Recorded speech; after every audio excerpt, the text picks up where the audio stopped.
Nobel Laureate Rabindranath Tagore.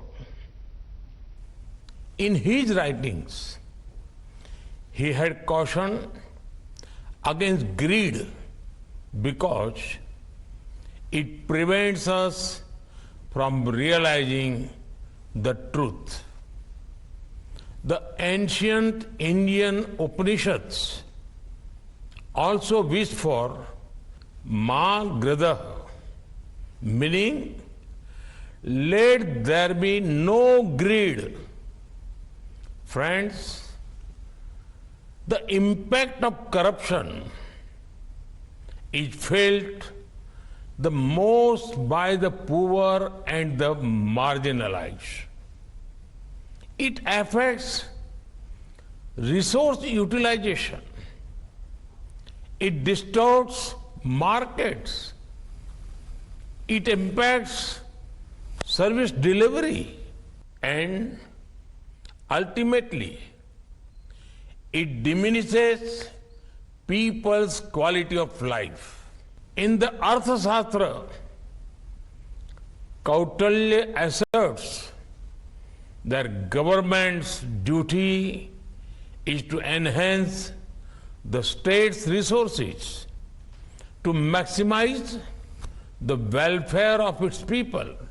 Achieving this goal requires combating corruption, and that is why fighting corruption is our sacred duty to our people. Friends, India has a strict policy of zero tolerance against corruption. We are leveraging technology and e-governance to create a transparent and accountable ecosystem. Leakages and gaps in welfare schemes and government projects are being plugged. Hundreds of millions of people in India have received direct benefit transfers into their bank accounts. The value of such transfers has crossed $360 billion, saving us over $33 billion.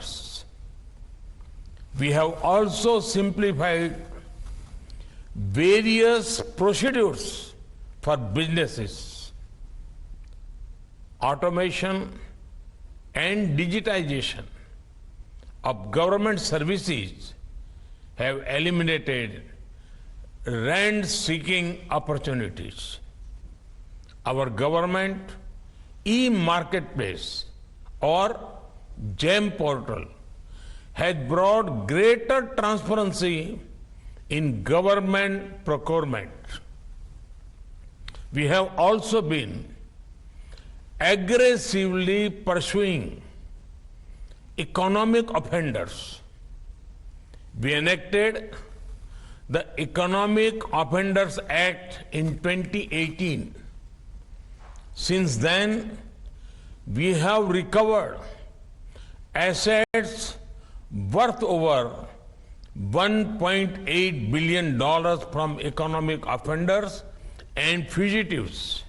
Under the Prevention of Money Laundering Act, our government has attached assets worth more than $10 billion in 2014. Excellencies, the issue of fugitive economic offenders is a challenge for all G20 countries and for the global South. At my very first G20 summit in 2014, I had spoken on this very issue.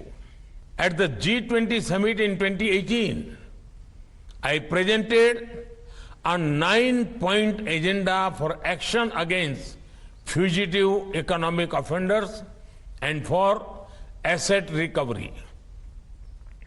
And I'm pleased to note that decisive steps are being taken by your group.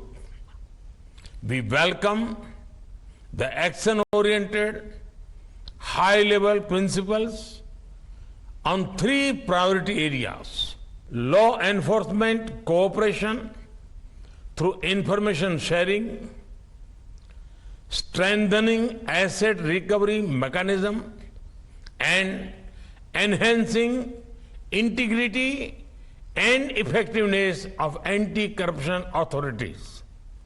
I am glad that an understanding has been reached on informal cooperation between law enforcement agencies. It will prevent criminals from exploiting legal loopholes when crossing borders. Timely asset tracing and identification of proceeds of crime is equally important. We also need to encourage countries to enhance the domestic asset recovery mechanism. To expedite the recovery of foreign assets, G20 countries can set an example by using non-conviction based confiscations. This will ensure swift return and extradition of criminals after due judicial processes. And it will send a strong signal about our joint fight against corruption. Excellencies, at G20, our collective efforts can significantly support the fight against corruption. We can make a difference through enhanced international cooperation and implementation of robust measures that addresses the root cause of corruption. We also need to give due regard to the role of audit institution in our fight against corruption. Above all, besides strengthening our administrative and legal system, we must foster a culture of ethics and integrity in our value system. Only by doing so can we lay the foundation for a just and sustainable society. I wish you all a productive and successful meeting. Namaskar. So that was Prime Minister Narendra Modi addressing the G20 meet. Well, it's the G20 Anti-Corruption Working Group's third and final meeting in Kolkata, wherein Prime Minister Modi virtually addressed the group's third and final meeting and focusing on sustainable development as well as all the development that has been happening.